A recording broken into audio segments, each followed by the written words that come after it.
Тема эпосторду окутуу, негизги маселелер, адамзаттын өнөкүч тарыхына элдик өзеки чыгармачылыктын тийгизген таасири.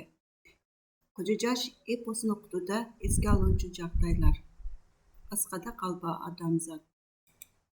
Азыркы мезгил үчүн деле орто мектептерде элдик өзеки чыгармаларды окутуунун мааниси жөнүндө орус элинин чыгаан жазуучусу Максим Горькийдин элдик өзеки чыгармачылыкты билбей туруп, чыныгы эмгекчил элдин тарыхын билүүгө болбойт деген сөзүн эске түшүрсөк болот.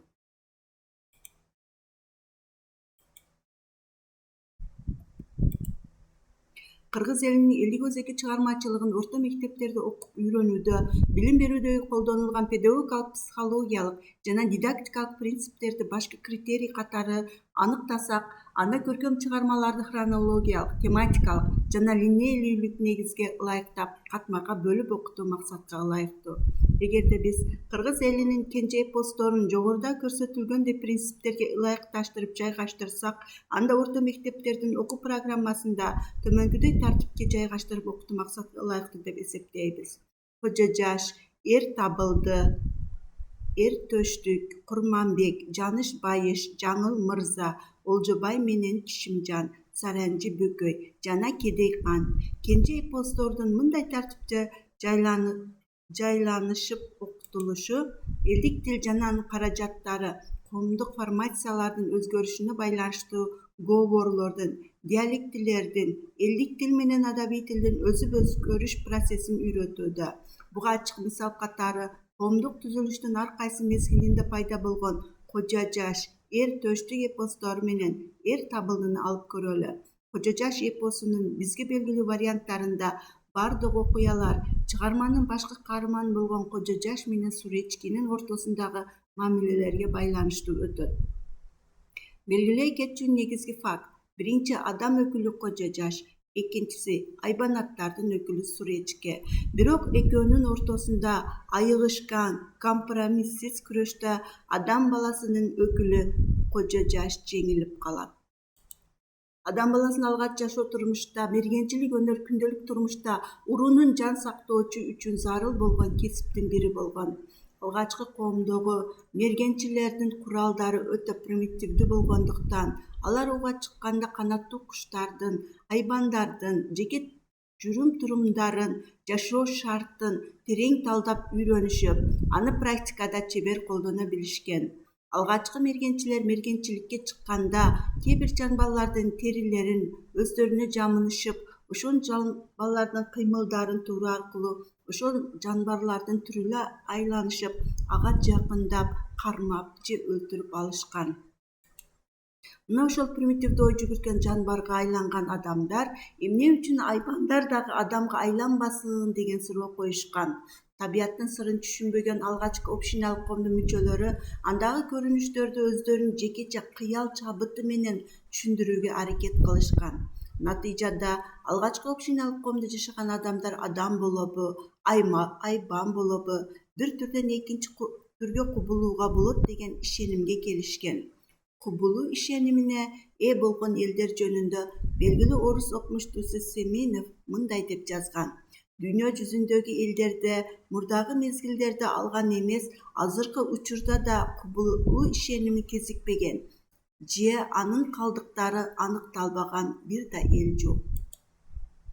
Кубулуу ишенимине ээ болгон элдердин көпчүлүгүндө ал универсалдуу мүнөзгө ээ болсо, айрым бир элдердин өзгөчө тобундагы кубулуунун бир гана түрү азыктануунун негизги булагы болуп, ошол жанбарлардын түрүнө гана аңчылык кылуу аркылуу күн өткөрүшүп, алардын келечек тагдыры менен тыгыз байланышкан.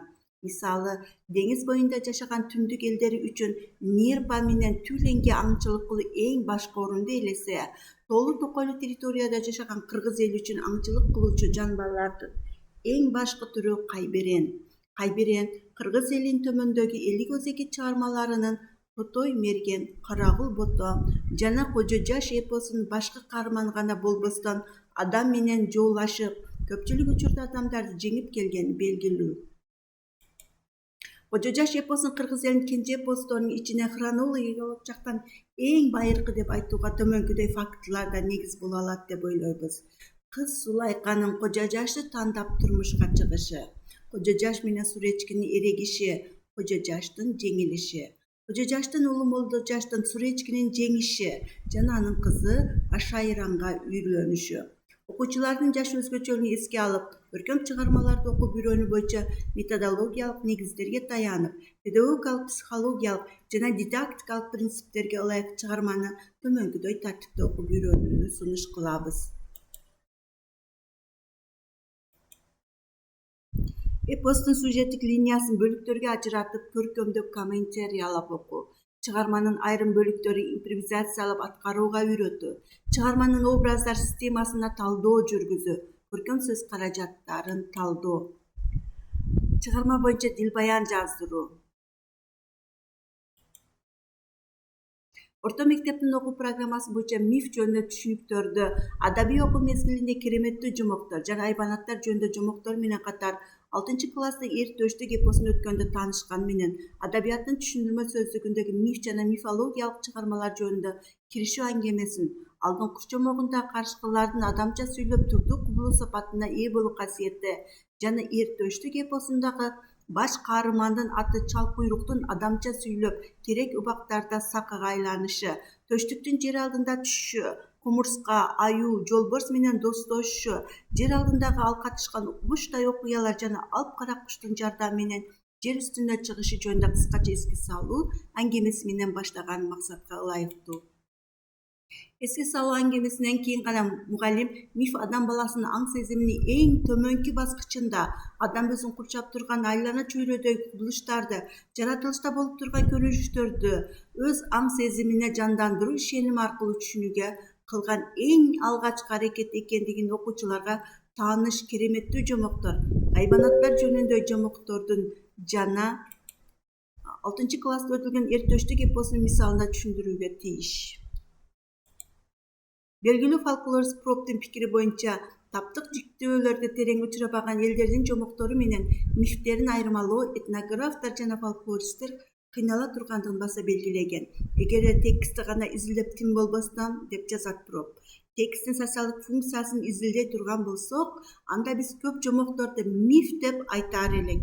Кереметтүү жомоктор менен айбанаттар жөнүндө жомоктор менен мифологиялык чыгармаларды окуучуларга ажыратып берүүдө белгилүү фольклорист окумуштун ушул пикирин мугалим эч убакта эсинен чыгарбашы керек.